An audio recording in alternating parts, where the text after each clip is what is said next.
Yeah. Joining us now, Congressman from the 4th District of Virginia.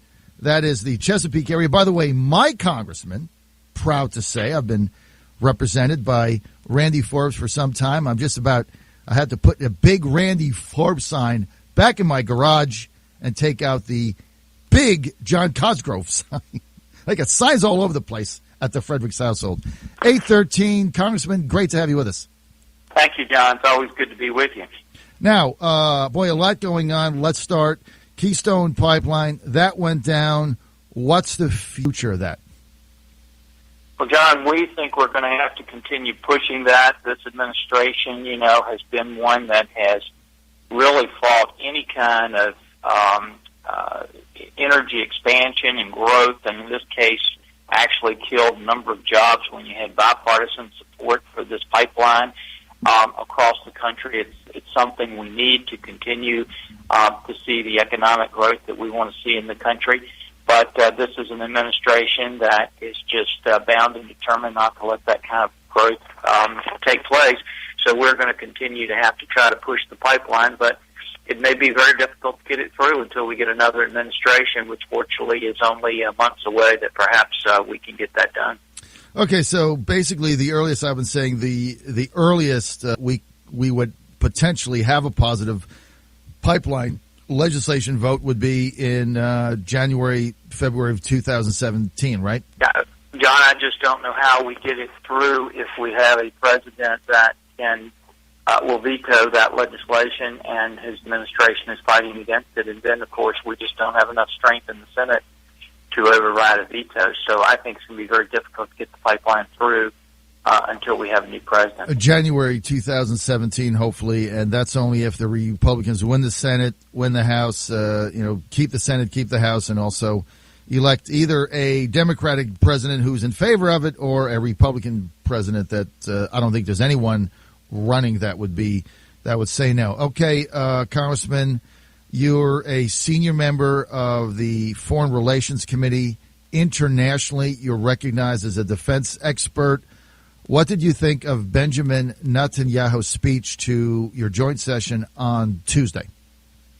John, it's what a leader should be doing. One of the things that was so captivating by the Prime Minister's speech is we need leaders in today's world where it's such a dangerous place to live who will clearly articulate what the dangers are and what the choices are that people have to make.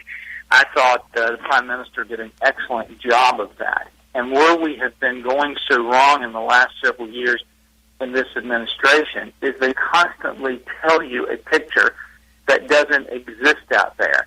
And then at the end, when it all falls apart, they blame everybody else. And I think we better at least listen to what the Prime Minister has to say and put it on the table, because the stakes are very, very high for us getting it wrong. And so far, in most parts of the world, this administration, by the events you see on your TV every night, has gotten it wrong. The criticism that Netanyahu was not invited by the president, Boehner, the speaker, broke protocol with that. At the end of the day, he was speaking there. What was your reaction to your Democratic colleagues, I guess there were about 55 of them, that just wouldn't attend? John, it was really disillusioning, perhaps even hypocritical. These are a group of individuals that consistently tell the American people, we should sit down and listen to what people have to say around the world. Even people who are coming out saying they want to do harm to the United States or want to destroy our allies, that we should sit down and listen to them to see what they have to say. And when they had an opportunity to sit down and listen to one of our allies who just happens to disagree with them, what do? They boycott, they won't even come listen to him, and then they use this character assassination to try to destroy them. And I just think that is so hypocritical, but I think it's also very, very dangerous, because they need to be listening to people who don't just agree with them, so that if nothing else, they can check their own decisions and make sure they get it right. And in this case, The Democrats are getting it very, very wrong. The reason liberal thought always fails when it comes to national defense, John, is because they always focus on intent. They believe they can ascertain what the intent of a foreign actor is. They believe they can forecast that intent, and sometimes they're so arrogant as to think they can shape that intent. And every good military or foreign policy analyst across the globe will tell you, when it comes to national defense, intent is almost irrelevant because intent can change within 48 hours. And so they're failing in foreign policy, and when they look at other people's opinions, they don't even want to listen to them. I think that's something the American people should stand up and hold them accountable for.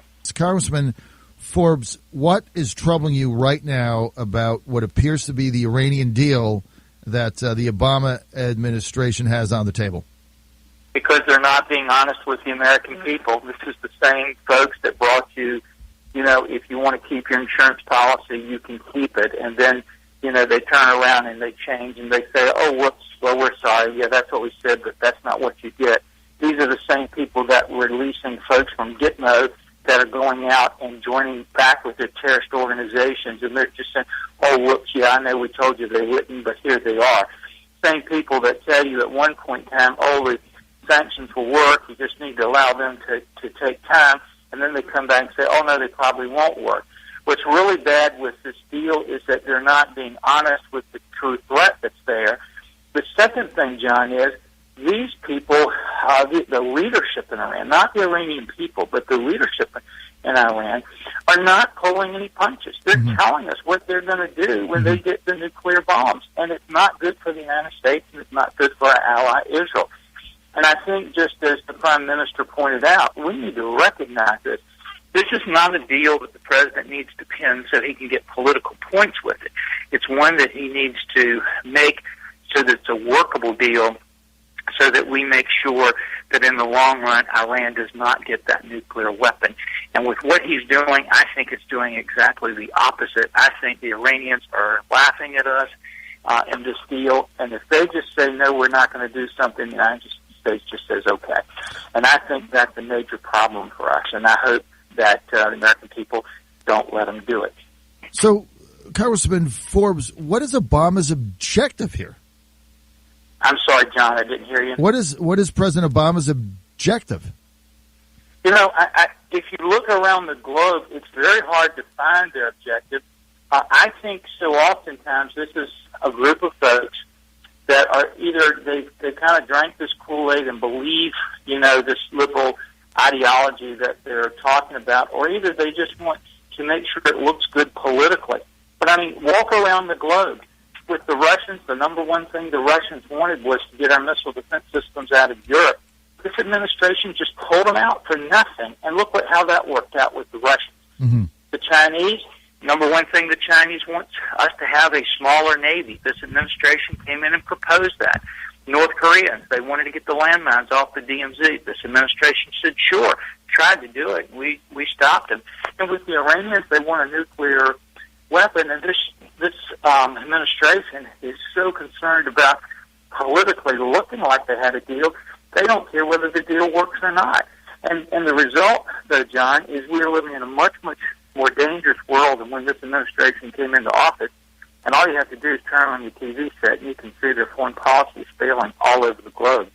Congressman, DHS funding, without the riders, you voted no 3 weeks, 1 week, and 52 weeks. Why? A couple of reasons. First one was that's what we promised the American people we were going to do. We said that back in December. We said, okay, we're going to fund the government, and then we're going to have this debate in February. And I don't think you say one thing and do another thing. The second thing, though, is, John, cutting to the baseline of where this all is. We've had testimony before the Judiciary Committee by the top union representative, the president of the union of the ICE agents, and the top president of the union for the border agents, who are telling us it's the president's policies that are causing these problems that we're having at the border, and a lot of the problems we're having that DHS has been trying to have to pay money to stop. And until we can get the president to at least sit down and talk about how we stop them from doing things that the federal court has told them is illegal to do, then I don't think we should be moving forward with that bill. And once again, I think it was horrible that the Democrats in the Senate would vote not to even go to a conference, John, not to even sit down and talk about what you could do to make sure that the President of the United States and his administration was complying with the law. And that's exactly what they did. I thought that was a bridge too far, and we need to draw a line in the sand and say, nope, we need to come back to the table and sit down and talk about these things. But they didn't want to do that. Congressman Randy Forbes, what would the Republicans in the Senate have to do to get rid of the 1970 60-vote cloture rule? This isn't anything that was in the Constitution. The Founding Fathers didn't envision it. It's just a rule. It's called the nuclear option. How does that get changed? John, all they have to do is say they want to do it, take a vote, and it's done. It's a procedural rule in the Senate. Like you said, it's not the Constitution. It's not a statute. That's all they have to do, and yet they're not, they just don't want to do it. But it's something that I think that they could have easily done, and they could have done it in this case. And, of course, it's one of those situations when the Democrats are in power, they'll throw the rule out. Then when the Republicans come in, the Democrats say, oh, no, we need to keep the rule. Republicans ought to say, if it's sauce for the goose, it's sauce for the gander. They could come in and do that if they just decided to do it. Congressman Forbes, we're almost out of time. Final question. You look around the world, some of the deals that President Obama seems to have caved into or is negotiating, not a lot of confidence there.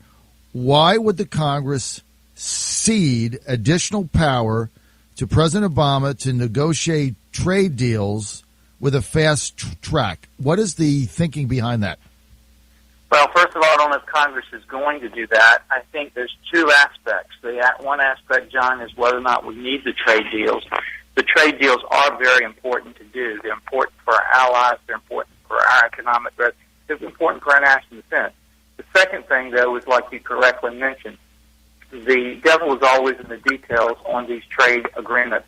And I think Congress needs to be very, very careful in giving this administration additional authority to do anything. Right. Because they've proven even when they don't have the authority, they'll exceed it, much less when you give them the authority. Final question. The TPP, if you will, trade partnership with these 8 Asian countries along the Pacific Rim, like Vietnam, where they are paying people 9 cents an hour. Do you think that makes any sense? Well, again, if you get the right details, we've got to remember that we're still exporting a lot of products to these countries. John, we can compete with any country in the world and compete very successfully if it's just a level playing field. And so as long as we have a level playing field in these trade agreements, they can be beneficial to us. The third thing we've got to realize, if we don't have these trade agreements with them, China will have them, and that's going to give them a huge upper hand on national defense issues, too. So it's something we need to be very careful about, but still something we need to pursue. Trade is important for these countries. It's important for our country. We just need to make sure we don't give away the farm when we're negotiating these agreements. Okay, so we're out of time, but I just got a text in from Glenn in Chesapeake. Sir, I have to read you this text because he's one of your constituents. And he says, John, this guy, I love this guy. He has spine. Thanks for having him on. I'm so proud that he's my representative. Just a text from Glenn in Chesapeake. So I wanted to read that. Glenn, thank you for that support, and I appreciate that. And, John, I appreciate your friendship and all that you do. Okay, we're out of time. We want to thank Congressman Randy Forbes, Republican, 4th District of Virginia, senior member of the Senate Foreign Relations Committee, for being with us. Thanks, sir. Thanks, John.